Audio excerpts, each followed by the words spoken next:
Oke, bismillahirrahmanirrahim. Welcome back to Praktikum Casper Channel. Saya Fitri Matinisa. Pada video kali ini saya akan menjelaskan terkait laktasi.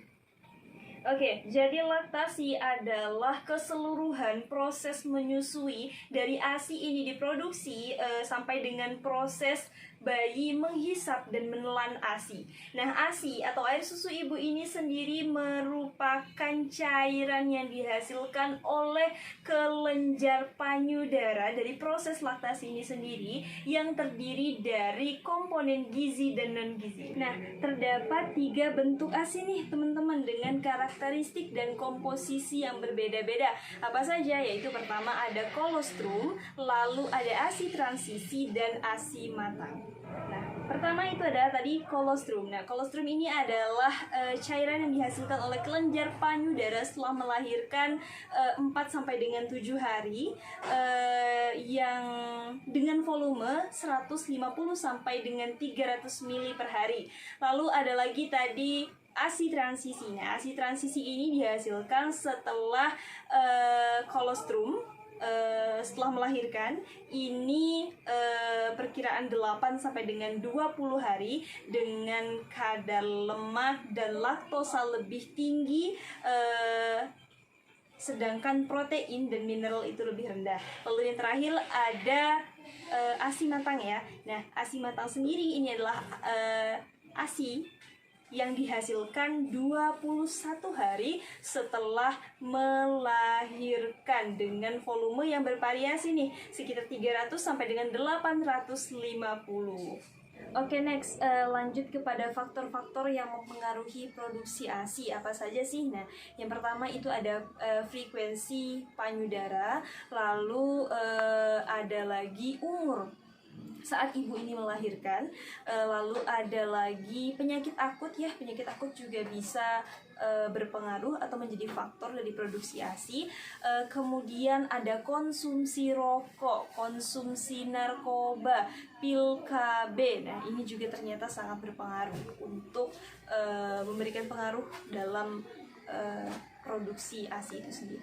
Oke, next. Untuk teknik menyusui sendiri itu tentunya harus benar. Bagaimana caranya? Dengan cara memposisikan ibu dan bayi dengan keadaan senyaman mungkin ya. Jadi harus benar-benar tepat sehingga pemberian air susu atau air ASI ini bisa terrealisasikan dengan baik.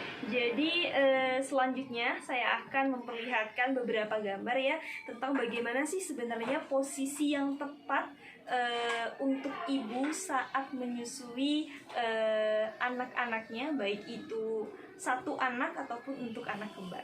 Oke, silahkan ikuti terus videonya. Oke, now I wanna explain you bagaimana sih posisi yang benar bayi atau bagaimana ibu ini menggendong bayi saat menyusui. Oke, silahkan perhatikan pada gambar.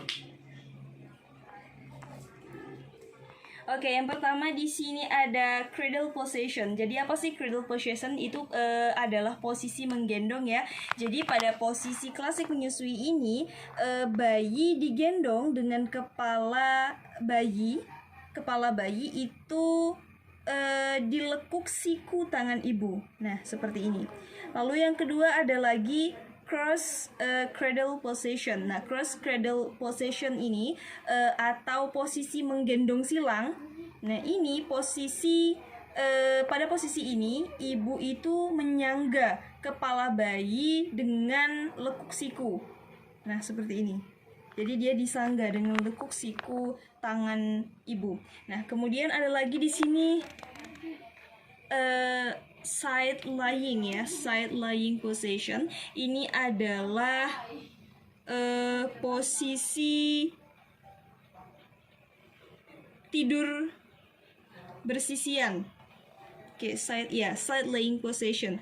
Posisi tidur bersisian. Jadi seperti ini, ibu ini dalam kondisi tidur atau berbaring di samping bayi sambil memposisikan kepala bayi ini menghadap ke ujung puting.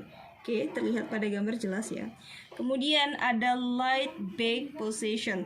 Nah, light back position ini yang mana ibu ibu ini bersandar pada punggung, ya bisa bersandar pada apa saja ya, bantal, alasnya bantal atau apapun itu, lalu menyusui bayinya dengan posisi tengkurap. Oke, bayi tengkurap ini di atas apa? Di atas tubuh ibu ya. Untuk itu ibu ini biasanya terjadi atau ini dilakukan saat seorang ibu itu melahirkan dalam keadaan sesar. Oke, next ya. Jika tadi bagaimana cara atau posisi seorang ibu itu menyusui bayi, tapi hanya satu bayi, sekarang ini posisi yang tepat untuk menyusui bayi kembar. Oke, yang pertama itu ada front cross. Apa sih front cross itu? Jadi posisi ini adalah posisi menyilang dari depan. Nah, ibu ini meletakkan bantal di bagian bawah bawah bayi ya, di bagian bawah lengan dan di atas pahanya ya, agar bayi ini tetap aman dibaringkan. Lalu posisi si kembar ini diletakkan secara menyilang dengan posisi kepala itu menghadap masing-masing ke payudara ibunya, seperti ini. Nah, posisi menyusui seperti ini ternyata sangat nyaman dan aman karena kepala bayi ini bersender kokoh langsung pada lengan sang ibu.